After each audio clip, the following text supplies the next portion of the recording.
आज India world का third startup ecosystem है। अगले साल इंडिया में कई सारी यूनिकॉर्न जन्म लिया।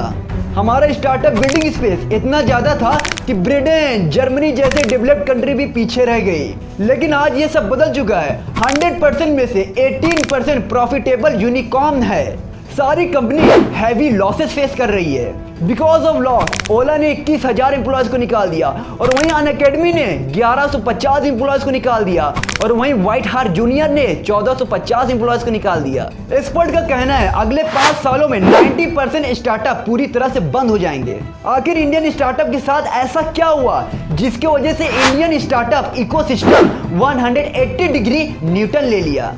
आज की डेट में इंडिया के 100% स्टार्टअप में से 57% स्टार्टअप पूरी तरह से लॉस देख रहा है और वहीं सिर्फ और सिर्फ 18% स्टार्टअप प्रॉफिटेबल हैं। फॉर एग्जाम्पल वेदांतु को ले लो, ये 2011 में शुरू हुआ। उसके 3 साल बाद इसको $0.4 मिलियन का फंड मिला। 2019 में $152.6 मिलियन का फंड मिला और 2020 में $233 मिलियन का फंड मिला।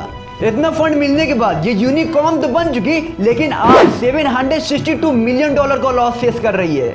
2015 में शुरू किया गया मीशो, शुरू होने के 1 साल बाद इसको $0.18 मिलियन का फंड मिला और इसके कुछ सालों बाद 2019 में इसको $215.2 मिलियन का इन्वेस्टमेंट मिला और 2020 में $870 मिलियन का फंड मिला।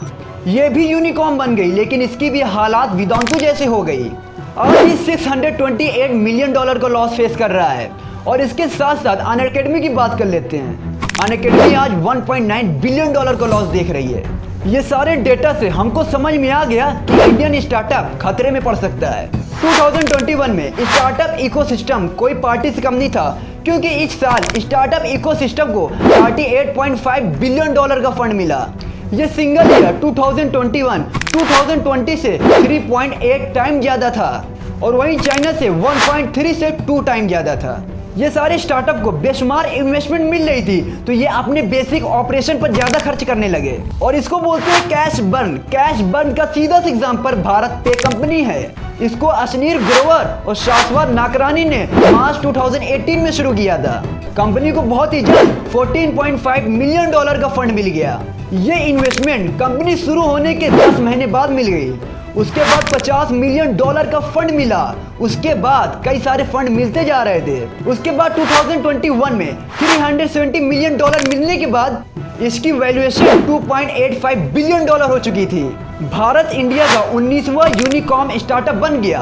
बट वेट, अपने 2021 फंडिंग अराउंड में इन्वेस्टर को फाइनेंशियल 2020 में 700 मिलियन दिखाया, बट कंपनी ने एक्चुअल एडिट फिगर को पब्लिश नहीं किया।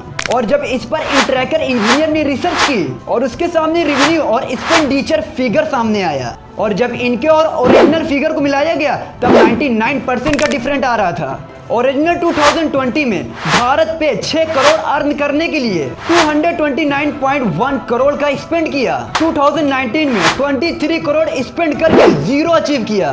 तो दोस्तों आज की वीडियो में इतना ही, फिर मिलेंगे नेक्स्ट वीडियो में। Thank you so much. Please मेरे चैनल को सब्सक्राइब कर दीजिएगा।